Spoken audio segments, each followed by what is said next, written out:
जाता है। रुक्मणी बोली अच्छा मुझसे भी ज्यादा सुंदर। अरे बोले आप उसके आगे क्या हो महाराज, आपकी कोई शादी नहीं, इतनी सुंदर। अच्छा प्रभु इतनी सुंदर, हाँ हाँ इतनी सुंदर, मेरा तो मन है माना ही नहीं, मैं तो विवाह ही करके ले आया महाराज। अच्छा विवाह कर लाए तो महाराज दिखाओ, दर्शन तो करवाओ।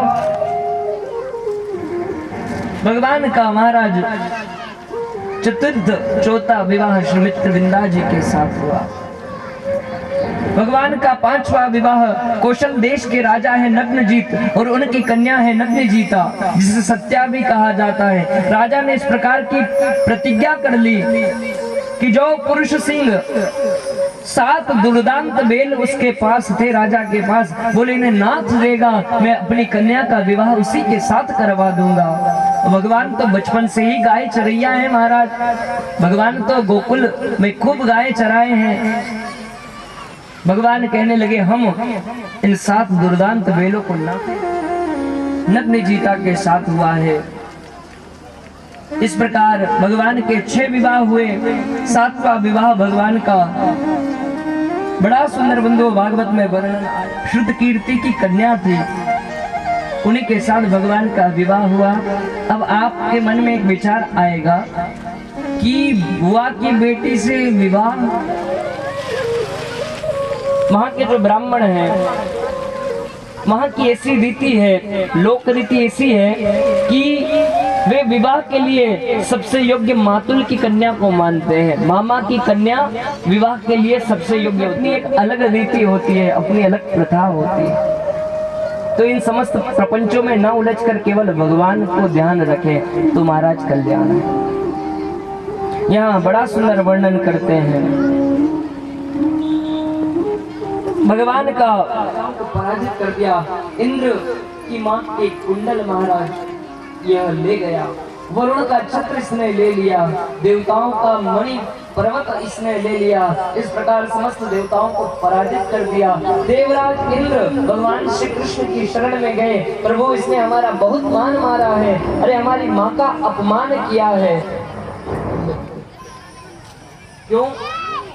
बोले अपि स्वर्णमयी लंका नामे रोचते लक्ष्मण, ये सोने की लंका लक्ष्मण मुझे अच्छी नहीं लगती। क्यों? क्योंकि जननी जन्मभूमि स्वर्गादपि गरीयसे, जननी जन्म देने वाली माँ और जन्मभूमि जहाँ हमारा जन्म हुआ है ये स्वर्ग से भी अधिक श्रेष्ठ होती है। शास्त्रों में जन्म, बंधुओं कहने लगा मेरी माँ का अपमान किया है।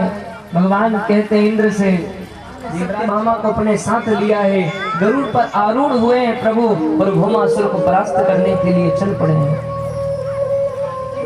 गदा का माध्यम से इस पर वार किया है, गदा के प्रहार से महाराज इसका उद्धार हो गया।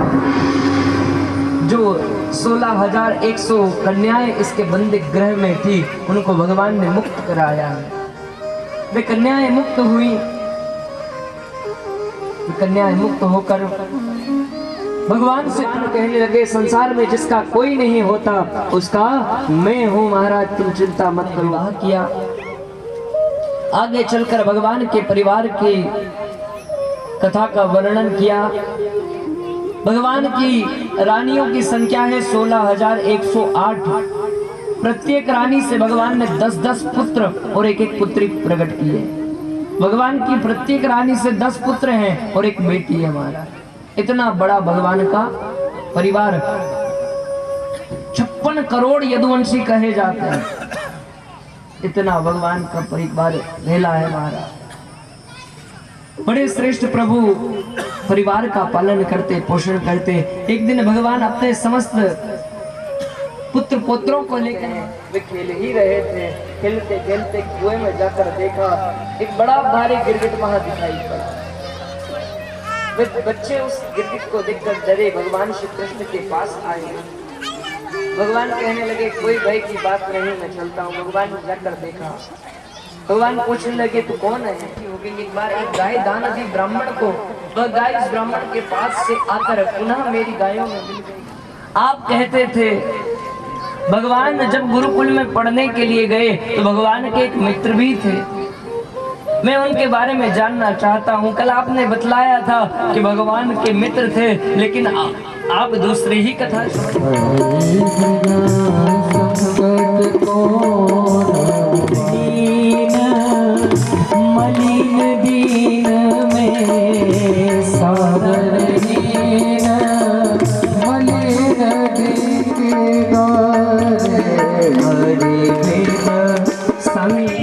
शीश बांधे धरी धाए हैं, एक दुपट्टा महाराज माथे से बंधा हुआ है, दुपट्टी फटी सी शीश बांधे धरी दाए हैं, हाथ माई छड़ी हाथ में छड़ी है, पड़ी तुलसी की ही माल गले में तुलसी की कंठी है, माथे पर रोली चारु चंदन चढ़ाए हैं और साहब के सामने विनीत चपड़ासी साथ आज रघुनाथ जी गवाह बने आए हैं, आज रघुनाथ जी गवाह स्वामी है, कर तुम आकर तुम अन्यथा कर तुम समर्थ है। अरे महाराज वृक्ष टेढ़ी कर दे तो पृथ्वी का विनाश हो जाए, मन में संकल्प कर ले तो पृथ्वी का निर्माण हो जाए। ऐसे शक्तिशाली परम महाराज शक्ति से संपन्न प्रभु अपने भक्तों के लिए गवाह तक बन जाता आया है।